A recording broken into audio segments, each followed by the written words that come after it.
সকাল 4:30 নাগাদ ঘুমটা ভেঙে গেল। অনেক চেষ্টা করলাম তারপরে ঘুমাবার, কিন্তু ঘুমাতে পারলাম না। কি করব তারপর? কিছু তো করতে হবে, জেগে তো শুয়ে থাকতে পারবো না। মনের মধ্যে এলো গাড়িটা নিয়ে বেরিয়ে যাই, কোথাও একটু ঘুরে আসি। সেরকম দরকার হলে ভোরের দিক থেকে একটু কোথাও গিয়ে একটু চা খেয়ে আসি।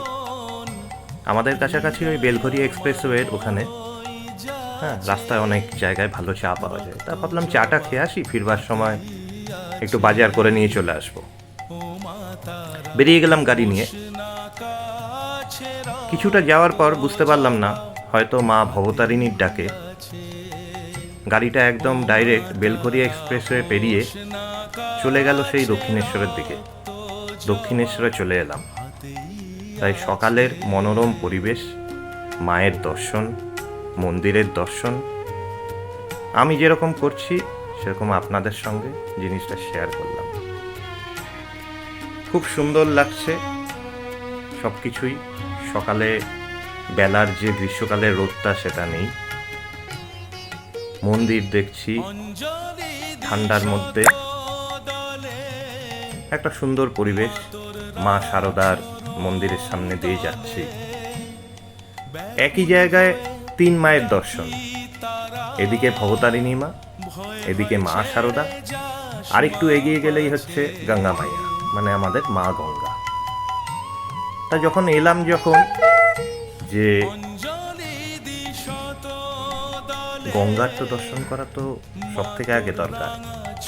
হ্যাঁ, গঙ্গার জল মাথায় নিয়ে তারপর মায়ের দর্শন, মা ভবতারিণীর দর্শন। তাই গিয়ে চললাম ওইদিকে, গঙ্গার দিকে।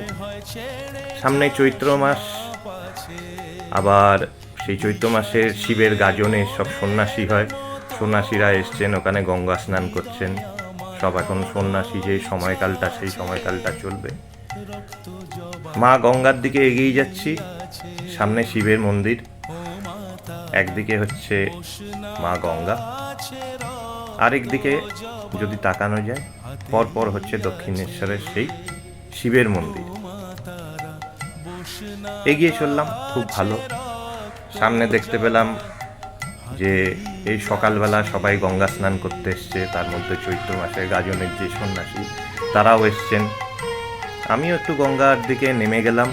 সামনে বালি ব্রিজ, মনোরম পরিবেশ, আমাদের ঐতিহ্য, কলকাতার ঐতিহ্য। এদিকে বালি ব্রিজ, গঙ্গা, এদিকে দক্ষিণেশ্বরের মন্দির, একটা সুন্দর মনোরম পরিবেশ। তার সঙ্গে তো সকাল আছেই। তা নিজে যেরকম সেই জিনিসটা, এই দৃশ্যটা উপভোগ করছি, সেই জিনিসটা সেরকম আপনাদের সঙ্গেও ভাগ করে নিলাম। মন্দিরের দর্শনও হয়ে গেল, মা গঙ্গার দর্শন হয়ে গেল, শারদা মা, শিব মন্দির, সব কিছুরই দর্শন হয়ে গেল। ভালো থাকবেন, ভালো কাটাবেন। সুপ্রভাত।